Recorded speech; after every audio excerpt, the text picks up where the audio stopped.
তো কাকি, আয়। এই তো এভরিবডি হেয়ার। দাদা বদ্দি শি করো এভরিবডি হেয়ার। কি হলো? ফুলকি কোথায়? ফুলকির তো ওদের সঙ্গেই আসার কথা ছিল, তো বলেছিল আসবে। আসবে না, আসবে না, ফুলকি আসবে না। হ্যাঁ রে, লাবু আর ফুলকি কোথায় গেল?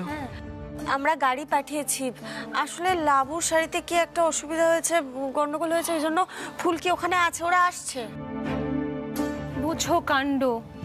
কেন পারমিতা, তুমি থেকে গেলেই তো পারতে, আমার ফুলকিকে রেখে আসার কি দরকার ছিল? তাতে হলো ওটা কি? লাবু জায়গায় থাকতে বলেছে, সে রয়েছে, তা তোমার অসুবিধা কি? তুমি এর মধ্যে ঢুকছো কেন? ধানু,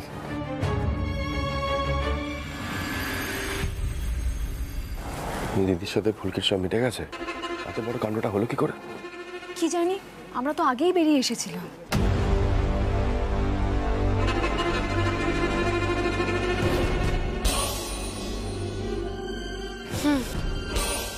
হলে প্ল্যান আমাদের সাকসেসফুল হতো। শোনো, লাবুদিকে একটা টেক্সট করো, বুঝেছো? আর বলো যাতে ফুলকি কোনোভাবে এসে এখানে না পৌঁছতে পারে। আমি বৌদিকে বলে দিয়েছি, ও আটকাচ্ছে ফুলকিকে, চিন্তা নেই। Good, very good. যাক বাবা, লাবুজি আমাদের জন্য অন্তত এইটুকু করছে, এটাই অনেক। আসলে কি মাস্টারমশাই রক্ত তো, ভালো মানুষের ভূত আছে রক্তে, অত আগে পিছিয়ে ভাবে না। যাক ইসিদা, এটা কি একটু সজাগ থেকে, বুঝলে তো? আর কি প্ল্যান বাকি আছে? ও আচ্ছা, ওই পিআর এজেন্সির অমিতর সঙ্গে শালিনীকে একটা ফাইনাল প্ল্যান করতে হবে, বুঝতে পেরেছো? ওটা কথা বলে নিতে হবে। আর বাকি তো সব ঠিকই আছে। স্পোর্টস মিনিস্টার আসছেন, বক্সিং একাডেমির ডিরেক্টর আসছে, বুঝতে পেরেছো? মজা হবে, দেখো। তাহলে একটু নজর রাখো, আমি একটু ঘুরে আসি।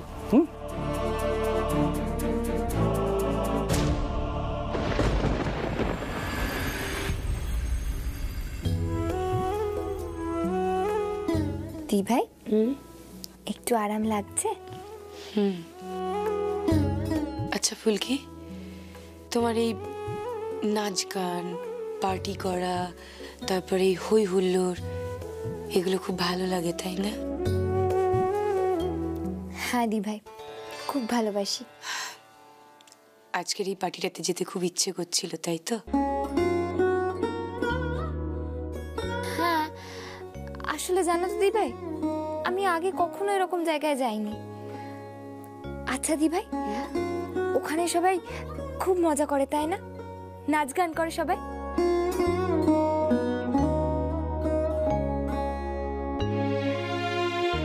ফুলকি, আমি এখন অনেকটা ভালো আছি, কিন্তু বাবা আমি তো এই পার্টিতে যেতে পারবো না। তুই একটা কাজ করো, বরং তুমি চলে যাও, এতক্ষণে নিশ্চয়ই নিচে গাড়ি চলে এসেছে। যাও যাও যাও। না না দি ভাই, আমি তোমায় একা রেখে যাব না। ফুলকি, আমি তো এই বাড়িতেই বড় হয়েছি, তাই না? তাহলে কিসের এত ভয় বলো তো? আর দেখো, তুমি তো নাচ গান, হই হুল্লোড় এগুলো করতে খুব ভালোবাসো। আমি তো শুনলাম শালীন নাকি বিরাট বড় একটা পার্টি অর্গানাইজ করেছে।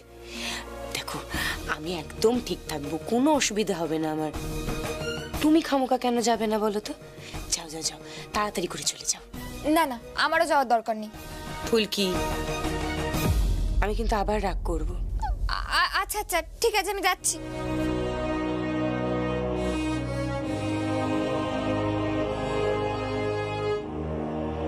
আচ্ছা দি ভাই।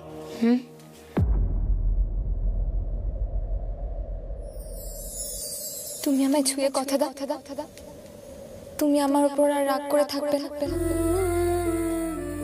তোমার রাগ হলে তুমি আমায় বকুনি দিও, দরকার হলে চড় থাপ্পড়ও মেরো, কিন্তু তুমি আমার উপর আর রেগে বসে থাকবে না।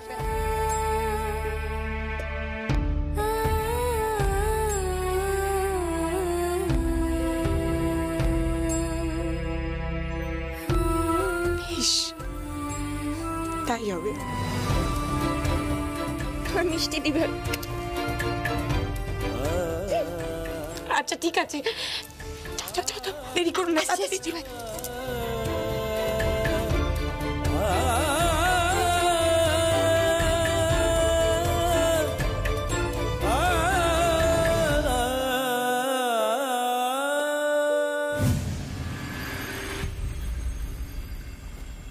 Good evening. আজকে আমাদের মধ্যে এসে উপস্থিত হয়েছেন ক্রীড়ামন্ত্রী শ্রী অসিত মোহন ভট্টাচার্য। আমি আমাদের সকলের প্রিয় মাস্টারমশাইকে এবং ক্রীড়ামন্ত্রীকে অনুরোধ করব কিছু বলার জন্য। আমি তো নিশ্চয়ই বলবো, কিন্তু আমার আগে অসিত বাবু বলুন। জেলায় জেলায় খেলাধুলার প্রসারের বিষয়ে উনি অগ্রণী ভূমিকা পালন করছেন, উনি আগে বলুন। ধন্যবাদ ধন্যবাদ। দেখছি বেশ একটা হইচইয়ের আয়োজন তৈরি হয়েছে। আমি অযথা বকর বকর করে আপনাদের সময় নষ্ট করব না, তার সেটার কোনো মানেই হয় না। মানুষ খেলাধুলা করে আনন্দের জন্য। আমি চাই না আপনাদের অনুষ্ঠানটাও আজকে মাটি হোক আমার বকর বকর শুনে। কি তাই তো পল্লব বাবু? আমি অসিত বাবুর সঙ্গে সর্বান্তকরণের সহমত। একটা হইচইয়ের আয়োজন হয়েছে, হইচই করা হোক। তবে ফ্লাইং কালার স্পোর্টস একাডেমির সঙ্গে যুক্ত প্রত্যেককে আমি অভিনন্দন জানাচ্ছি। আপনাদের আরো উন্নতি হোক, আর যা কথাবার্তা আছে বা অনুষ্ঠান আছে এবার সেগুলো হোক।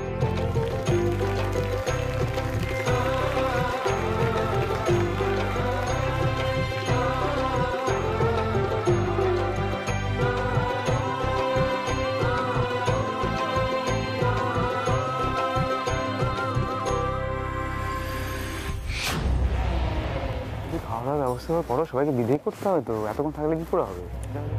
খাওয়ার ব্যবস্থা তো আজ আসছে। দেখো জেঠুমনি, সরি, বলছি ভেতরে ডিনারের ব্যবস্থা হচ্ছে, আমরা ভেতরে যাই। এসো জেঠিমনি। ওনারা আছেন, পরে কথা হচ্ছে, ঠিক আছে? ধন্যবাদ ধন্যবাদ।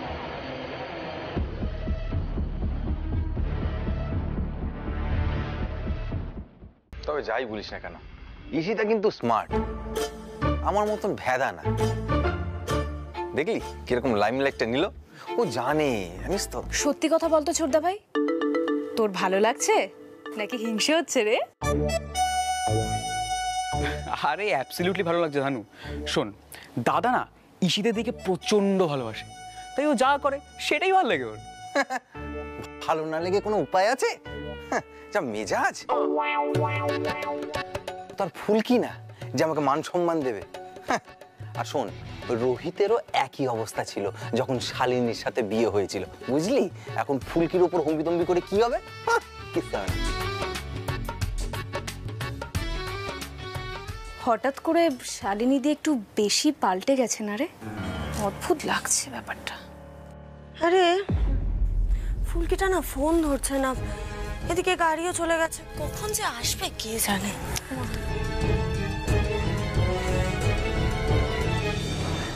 হ্যালো স্যার, বলেছিলাম না শুধু বক্সিং দুনিয়ার লোকজন নয়, জিতেও এসেছে। লাস্ট ন্যাশনাল মিটে ব্রোঞ্জ পাওয়া athlete. Thank you for coming. Thank you, congrats. Thank you. Promita, হ্যাঁ please take care of them. Sure. Rohit, কি করছো এখানে একা দাঁড়িয়ে? ওদিকে সব খেলাধুলোর লোকজন এসেছে, তুমি গিয়ে কথা বলো। এসো। শালিনী, রোহিত প্লিজ, তুমি আগে একপাশে দাঁড়িয়ে থাকলে কি করে হবে? রোহিত, এখনো রেবেকা সেন আসেনি, স্পোর্টস জার্নালিস্ট। উনি এলে কিন্তু তুমি ওনার সাথে কথা বলবে, okay? Have you totally lost it Shalini? Rebecca Sen যে একসময় আমাকে দেশদ্রোহী বলেছিল, আমি তার সাথে কি এখন কথা বলবো? এক্স্যাক্টলি সেই কারণে তোমাকে কথা বলতে হবে রোহিত। শালিনী কেমন একটা বউ বউ হাব ভাব করছে না? ফুলকির এখানে আসাটা খুব জরুরি। কেন যে আসতে এত দেরি করছে না জানি না। আচ্ছা ঠিক আছে, ওসব ছাড়ো এখন, তুমি চলো প্রমিতার সাথে কথা বলবে। শালিনী এসো প্লিজ। Excuse me. আসুন আসুন আসুন মিস্টার রায়চৌধুরী, আলাপ করিয়ে দিই national level athlete and bronze medal winner Jitu.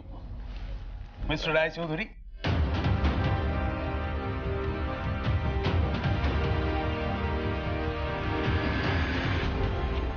Rebecca কোথাও? উনি আসছেন ম্যাডাম। সব প্ল্যান ক্লিয়ার তো? একদম।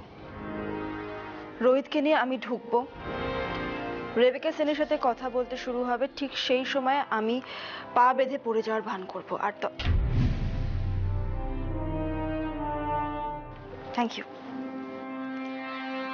আর ঠিক তখনই আমাকে রোহিত বাঁচাতে যাবে, আর সেই সময় মিউজিক অন হবে, ব্যাকগ্রাউন্ড ডান্সাররা যেন আমাদের ঘিরে ধরে। রাইট না। আর সেই সময় রেবেকা সেনের ফটোগ্রাফাররা ফটো ক্লিক করবে। প্রাক্তন স্ত্রীর হাত ধরে আবার খেলাধুলোর জগতে ফিরতে চাইছেন রোহিত রায় চৌধুরী। উনি এসে গেছেন ম্যাডাম, এক্সকিউজ মি।